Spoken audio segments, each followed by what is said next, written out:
Assalamualaikum warahmatullahi wabarakatuh. Baiklah, hari ini kita mulai kuliah ketiga dengan topik perencanaan poros, di mana pada pertemuan ini kita akan coba melakukan perhitungan-perhitungan bagaimana merencanakan sebuah poros, mulai dari beban yang bekerja pada poros tersebut sampai diketahui diameter poros yang sesuai dengan kondisi yang direncanakan. Adapun tujuan dari topik ini adalah mencari geometri poros yang cocok dalam sebuah transmisi. Jadi ini bagi ukuran dan lain sebagainya. Kemudian menghitung gaya poros akibat roda gigi, puli, dan rantai. Karena kita ketahui poros itu adalah berguna untuk mentransmisikan daya, di mana mentransmisikan daya dari sumber daya ke poros dan dari poros ke komponen yang lain itu ditransmisikan ada dengan beberapa cara. Itu roda gigi, kemudian bel atau sabu, puli, dan rantai. Kemudian menentukan torsi pada poros. Kemudian diagram gaya geser dan momen bending dalam 2 dimensi. Kemudian menghitung konsentrasi tegangan. Ini khususnya yang pada poros bertingkat. Jadi perlu dilihat konsentrasi tegangan pada saat poros tersebut mengalami perubahan diameter. Kemudian tujuan akhirnya adalah menentukan dimensi poros, baik itu dengan persyaratan, kekuatan, dan penggunaannya.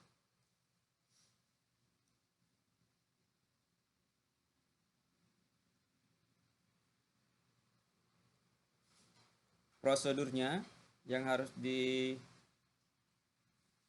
tahap per tahap. Yang pertama itu putaran poros. Jadi poros yang direncanakan itu akan bekerja pada putaran berapa rotasi per menit atau RPM. Kemudian menentukan daya atau torsi yang akan ditransmisikan. Berapa dayanya, berapa torsinya. Daya biasanya yang sudah umum adalah berapa HP daya yang akan ditransmisikan. Kemudian menentukan komponen dan lokasinya yang akan bekerja pada poros. Nah, misalnya ini komponen roda gigi atau belts atau sebagai beban reaksi yang terjadi pada poros, misalnya dari bantalan dan lain sebagainya. Nah, kemudian menentukan bantalan. Posisi bantalan itu harus diletakkan di mana tergantung dari panjang atau beban yang bekerja pada poros tersebut. Nah, bantalan ini perhitungannya untuk mempertimbangkan beban bending.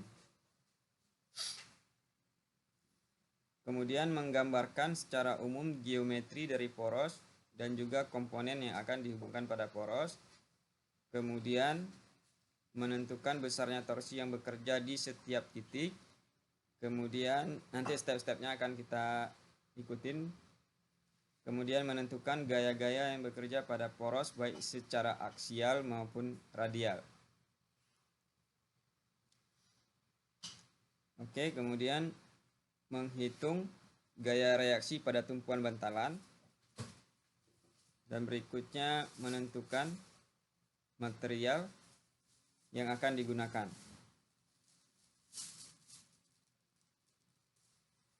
Oke. Prosedur berikutnya menentukan tegangan pada poros, menganalisa setiap kritis, diameter, tegangan, regangan, torsi sebagai pertimbangan keamanan. Dan pada akhirnya akan ditentukan dimensi akhir itu berupa diameter atau panjang dan panjangnya.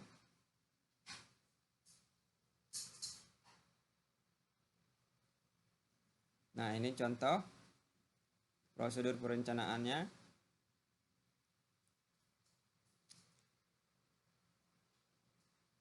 Poros ini akan diproses secara permesinan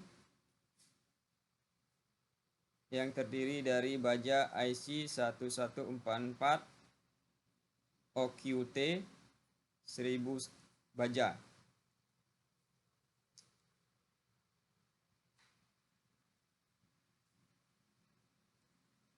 Ini penggunaannya, poros adalah bagian dari penggerak atau yang memindahkan daya pada sebuah blower system untuk air furnace.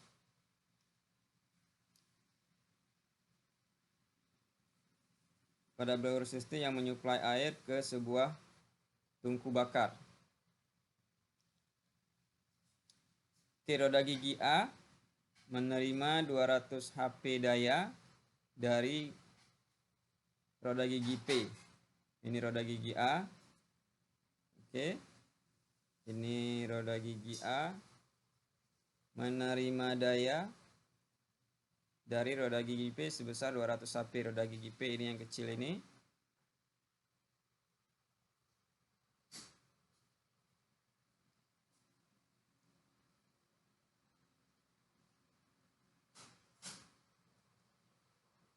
Kemudian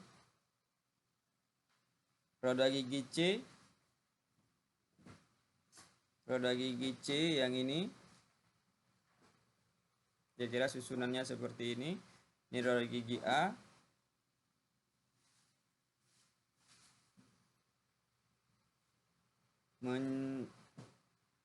Meneruskan daya ke roda gigi Q. Oke.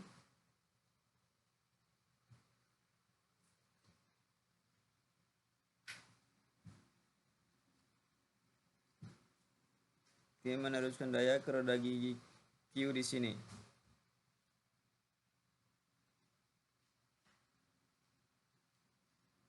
Oke, poros tersebut berputar 600 rpm. Nah, jadi yang diketahui dua. Yang pertama P, yang itu sebesar 200 rpm, 200 HP. Kemudian N, putarannya 600 rpm.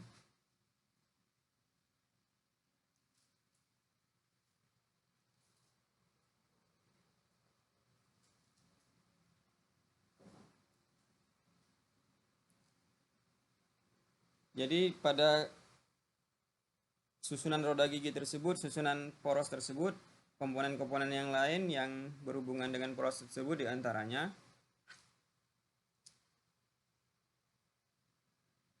itu ada roda gigi lurus, roda gigi miring, roda gigi kerucut, roda gigi cacing, kemudian kopling yang memutus dan menghubungkan daya, kemudian puli, kemudian sprocket.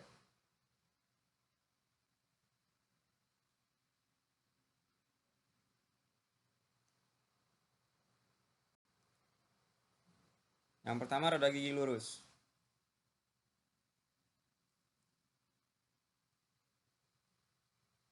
Gaya pada poros akibat elemen mesin. Yang pertama, akibat adanya roda gigi lurus. Yang pertama ada torsi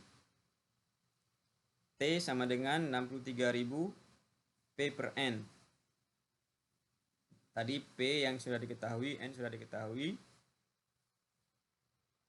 Di sini kita tahu tadi adalah P adalah gaya yang akan ditransmisikan di dalam, ukurannya HP, kemudian rotasi per menit RPM, untuk N. Kemudian torsi pada roda gigi dalam pon inci, pon kali inci. Kemudian diameter pitch dari sebuah roda gigi. Diameter pitch itu yang ini. Diameter pitch ini ke D, yaitu diameter kontak terjadinya pada setiap gigi. Ini kita lihat gigi yang satu, kemudian ini gigi yang berlawanan. Jadi di mana terjadi kontak ini, inilah diameter. Ini ke pusat dari roda gigi di sini, bawahnya. Gaya tangan sial.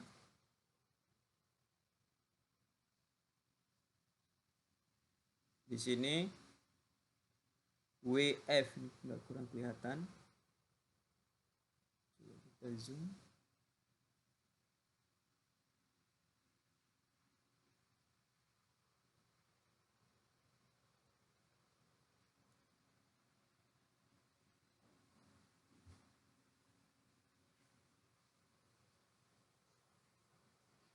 WT, tangan sial.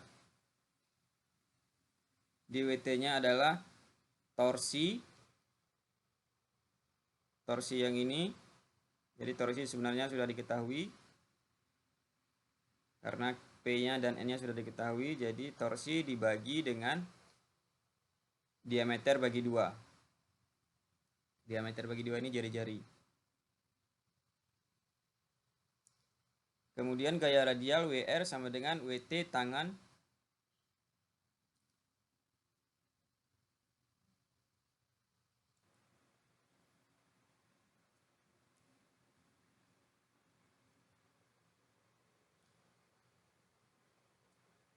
Jadi gaya radial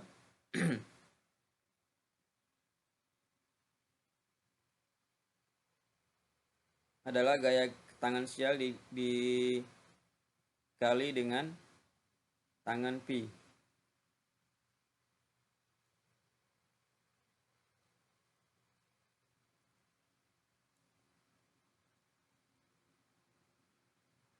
Yang berikutnya yang perlu diperhitungkan adalah konsentrasi tegangan pada poros. Nah, ini sudah ada ketentuannya, ada KT, faktor konsentrasi tegangan, atau misalnya ini pada pasak. Pasak ini berguna untuk menahan putaran pada apabila dipasangkan dengan roda gigi atau dengan komponen yang lain.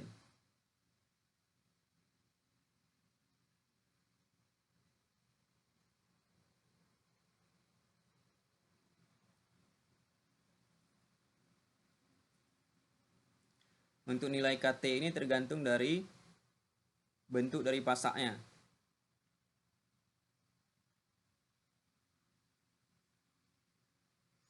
Kalau dia berbentuk profil, jadi bedanya dia ada di sini, di dalam poros yang dibolongin, sementara yang slide runner itu yang dimasukkan melalui ujung poros. Jadi ini dimasukkan melalui ujung poros, jadi beda-beda nilai KT-nya.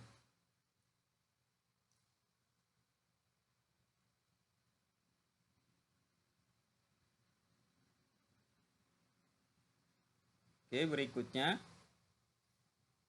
adalah konsentrasi tegangan pada poros, masih konsentrasi. Nah, ini untuk kasusnya yang poros bertingkat.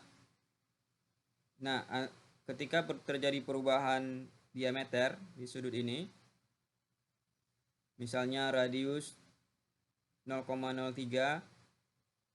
Nah, ini tergantung nilai KT-nya juga tergantung dari bentuk filletnya, kelengkungan dari di sudutnya. Ini fillet itu maksudnya, oke. Nah, ini. Kalau bentuknya kurang bagus, jadi faktor keamanan konsentrasi tegangan di sini diambil 2,5, atau kalau misalnya filletnya cukup bagus, ya, ini tergantung dari bisa tidaknya dibuat sedemikian rupa bagusnya, tergantung dari pemasangan poros itu. Nah, ini kita lihat ini cukup bagus karena sampai ke ujung poros atas, ya. Ini misalnya dia hanya sedikit yang bisa diambil karena mungkin akan ada komponen lain di sini, jadi tidak bisa diambil seperti ini. Ini kalau digabungkan dengan komponen lain, misalnya dengan bantalan atau apa, baru bisa di sini. Jadi tergantung dari kondisi fillet ini untuk menentukan nilai konsentrasi tegangannya. Konsentrasi tegangan berikutnya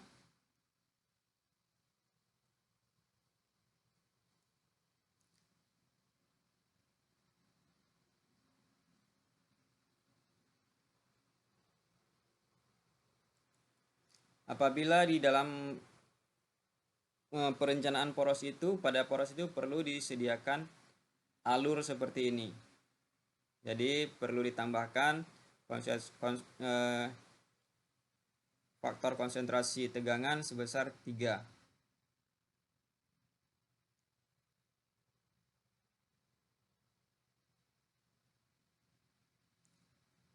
Oke, berikutnya konsentrasi tegangan geser pada torsi yang stabil.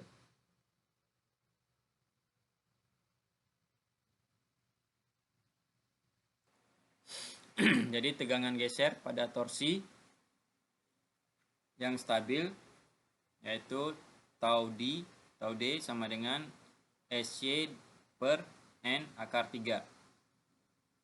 Jadi 0,577 SY per N. Sementara tegangan geser akibat gaya geser vertikal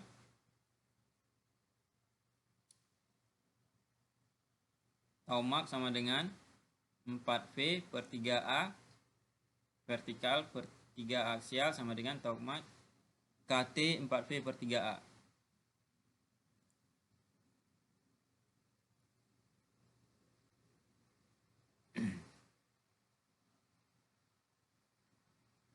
Jadi ini terlihat bahwa tegangan maksimum terjadi pada pusat poros, dengan geser maksimum daripada pusat poros.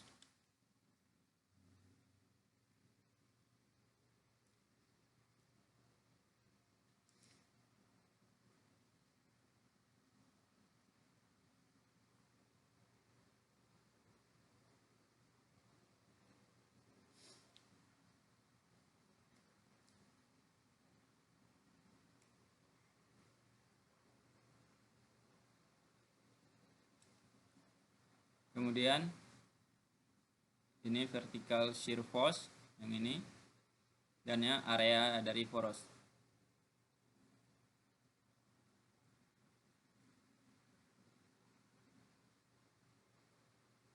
Oke, pertimbangan faktor berikut yang perlu dipertimbangkan yaitu faktor desain.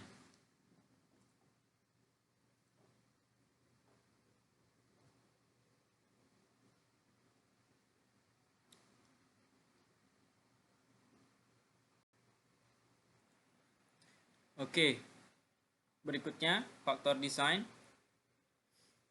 N sama dengan S aksen Sn dibagi sigma maksimum. Jadi kita lihat tabelnya.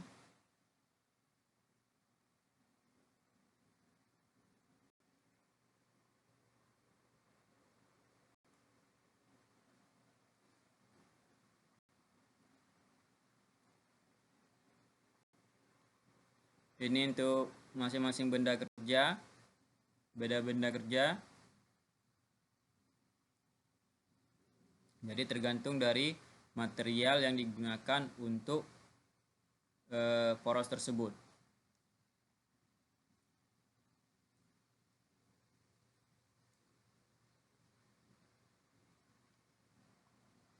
Kemudian tegangan rencana. Untuk nilai-nilai ini semua sudah ada ketentuannya, tergantung dari tegangan yang direncanakan, daya yang sudah ada, bisa dilihat tabelnya. Ini tergantung dari jenis materialnya. Tinggal kita sesuaikan dengan kebutuhan kita. Jadi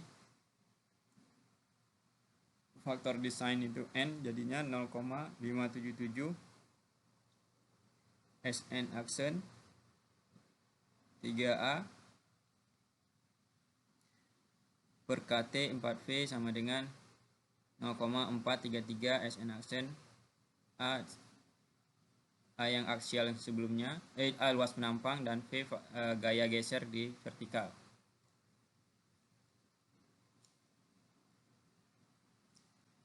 Nanti urutannya akan terlihat di contoh soal di pembahasan ke depan. Oke, kemudian luas penampang A-nya. Dan akhirnya didapatlah diameter poros. Oke, ini rumusnya.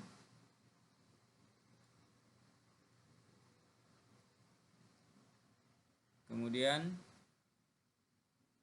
konsentrasi tegangan yang lain, tegangan normal atau beban fatik, beban kelelahan, sigma D sama dengan SN aksen per N, di mana N-nya adalah 2 yang umum digunakan. Ini faktor desainnya 2 untuk fatik.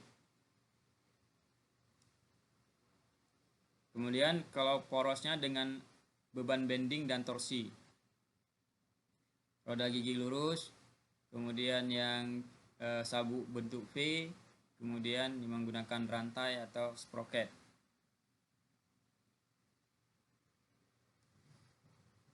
Jadi daerah aman yang bisa digunakan tegangan bending itu di daerah ini. Kalau melebihi dari sini akan terjadi kerusakan.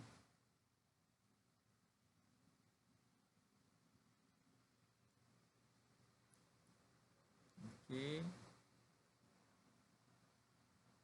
Kemudian dengan poros dengan bending dan torsi. Kombinasi bebannya ya. Kombinasi bebannya sigma dan tau ini sama sigma per SN aksen pangkat 2 tambah tau SYS pangkat 2 sama dengan harus 1.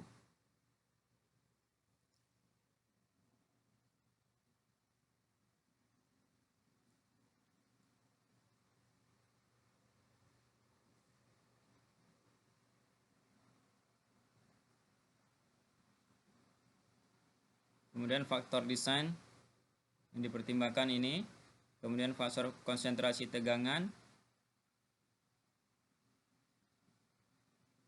Ini nggak perlu dihafal ya, karena sudah ada ketentuannya, tinggal dilihat dari referensi. Baik di sini atau di buku yang lain sudah ada ketentuan-ketentuan untuk mengambil nilai-nilai yang sudah ada ketentuannya, tergantung dari kondisi perencanaan. Ini sama. Kita lihat ke contoh penyelesaiannya, dan ini diameter porosnya akhirnya didapatkan seperti ini. Nah, ini contoh penyelesaian soal yang di atas tadi, di mana diketahui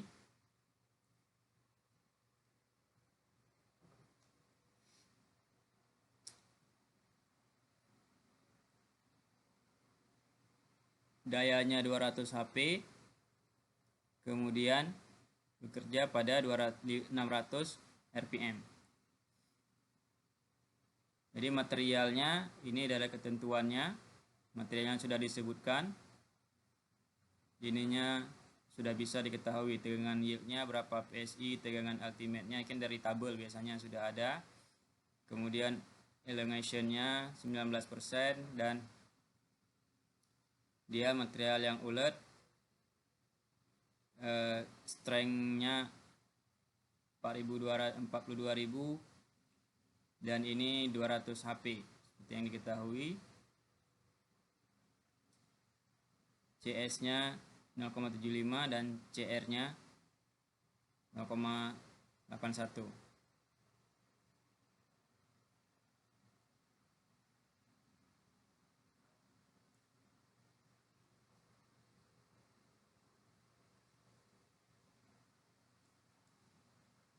Jadi contoh yang direncanakan di sini diambil nilai SN aksennya 25.500 PSI, kemudian faktor desainnya 2, kemudian torsinya, bukan torsi apa tadi, torsi di atas yaitu 63.000 PN, P-nya sudah diketahui, jadi torsinya adalah 21.000 pound inci.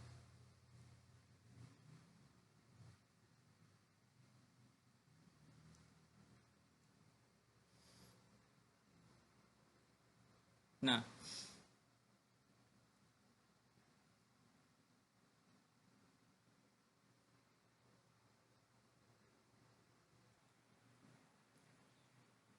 sekarang kita bisa lihat dari konstruksi yang digambarkan pada contoh ini, berdasarkan yang diketahui gaya-gaya yang bekerja pada setiap titiknya. Kita lihat ini gaya tangan sial pada titik A, kemudian gaya radial pada titik A, gaya tangan sial pada titik C, dan gaya radial pada titik C.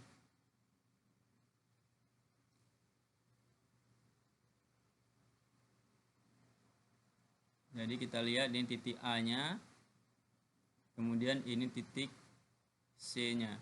Jadi poros yang ada gaya radialnya hanya pada ini gaya tangan sial yang diakibatkan oleh roda gigi. Oke. Ini gaya tangan sial.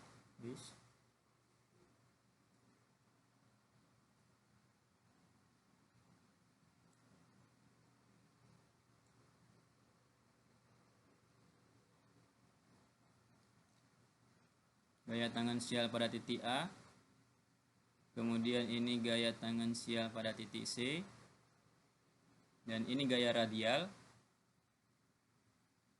ini gaya radial pada titik C.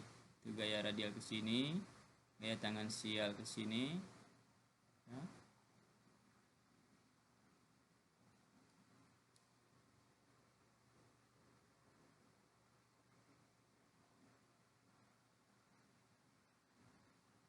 Maka di sini nilai-nilai kita dapat lihat gaya tangan sial pada titik A yaitu 2100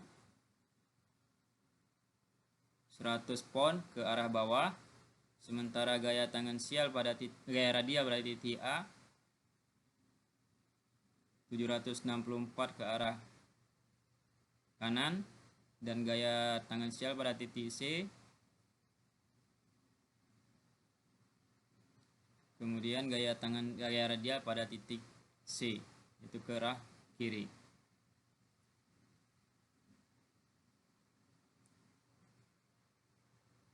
Ini tadi ke bawah, dua-dua ke bawah gaya tangan sialnya, sementara gaya karena dia putarnya ke sini, arah putarannya.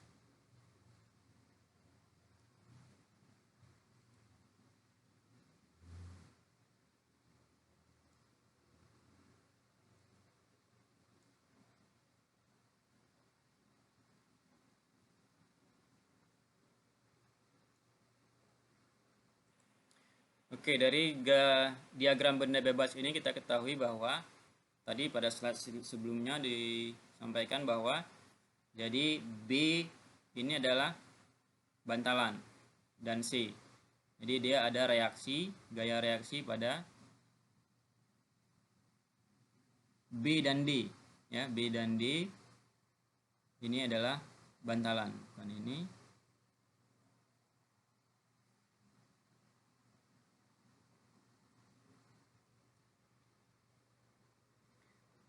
Oke, ini arah ke sumbu X. Jadi poros tadi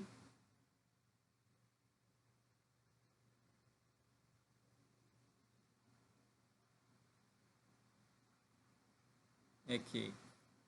Nah, gaya geser yang terjadi pada poros pada titik A ini yaitu minus 764. Ini sepanjang ini akan terjadi sepanjang poros ini.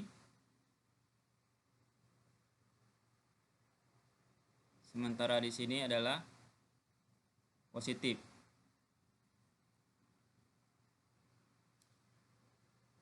Untuk arah ini X. Sementara pada Y, pada daerah ini dari poros itu positif dan gaya gesernya di sini negatif. Sementara momen pada titik B mencapai minus 2800, kita lihat di sini. 2100.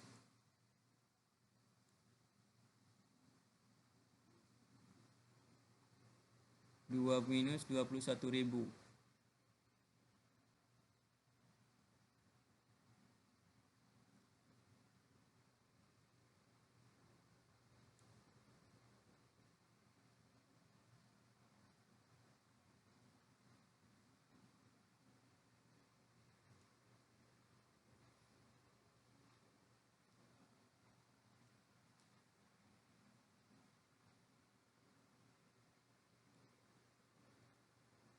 Kemudian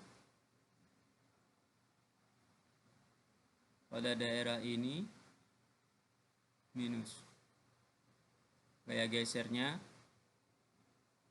1800 itu 1600.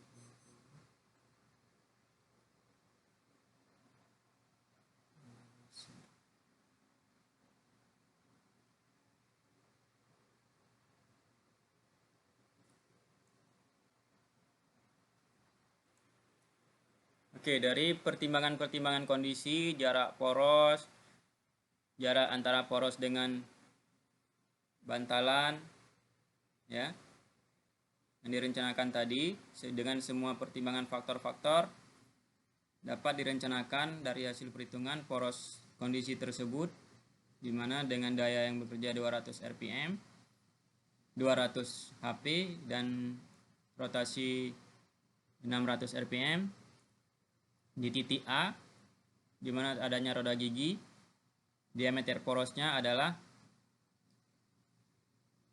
1,65 inci.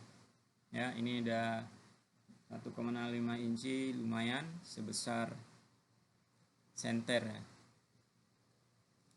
Kemudian pada titik B, di mana pada titik B tersebut terdapat bantalan, jadi didapatkan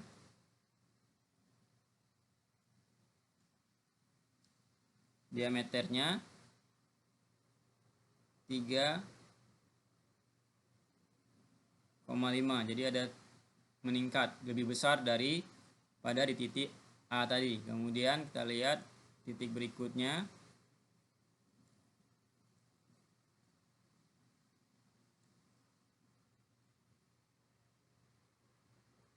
Titik berikutnya di titik C didapat 3,90. Jadi tidak jauh berbeda dengan di titik B. Hanya beda sedikit, 3,55 dengan 3,90. Nah, di sini ada pasak, ada alur yang harus dipertimbangkan. Alur ini ya tentunya untuk menempatkan pasak. Oke. Kemudian di titik D pada bantalan berikutnya yang di ujung sebelah kanan gaya geser didapatkan ya, jadi konstruksinya adalah di mana terdapat roda giginya di tempat roda gigi letakkan diameternya lebih kecil. Oke, jadi ini diameter totalnya. Kita lihat D1, D2, D3, D4, D5.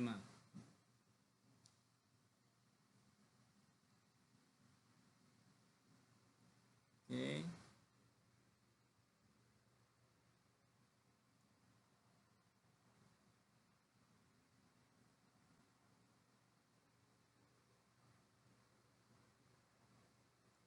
Nah, untuk diameter poros sendiri sudah ada ketentuan yang harus digunakan. Ya. Jadi kalau misalnya sudah semua didapatkan pada roda gigi pertama D1, kemudian ini enggak ada beban apa-apa, kosong. Kemudian pada bantalan D3, kemudian kosong lagi. Kemudian bantalan roda gigi kedua di ujungnya, kemudian roda gigi bantalan. Hasil perhitungan didapat 1,65. Jadi yang ada standarnya ya digunakan yang ini.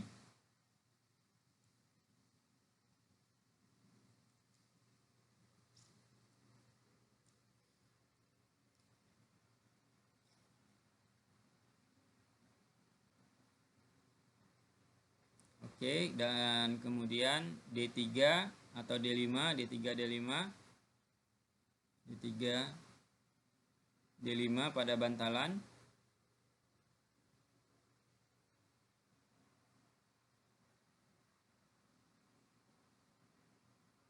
Ya, ini yang harus dipilih sesuai standar. Jadi itu langkah-langkah untuk merencanakan sebuah. Nah, tadi gambarnya kita lihat dulu.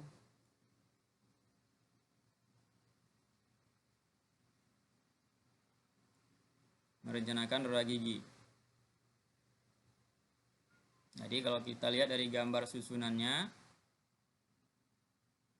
ini D1 di mana ada porosnya, kemudian D2 tidak ada beban, tidak ada material yang lain, kemudian pada D4 ini bantalan, ini sama seperti yang ini sama seperti yang D4, kemudian ini ada bantalan, ini ada roda gigi yang lain.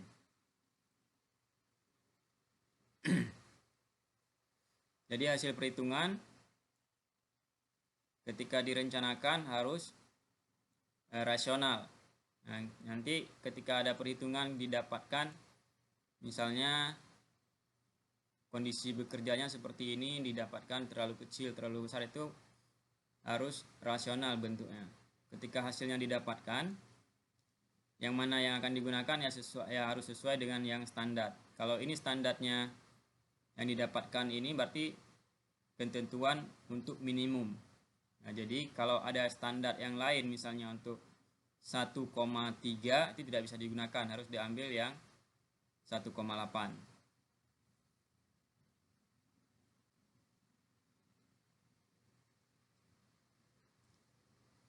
Jadi inilah perencanaan poros. Untuk contoh yang lain akan kita bahas di pertemuan kelas online melalui Google Meet yang akan kita buat nanti jam 11.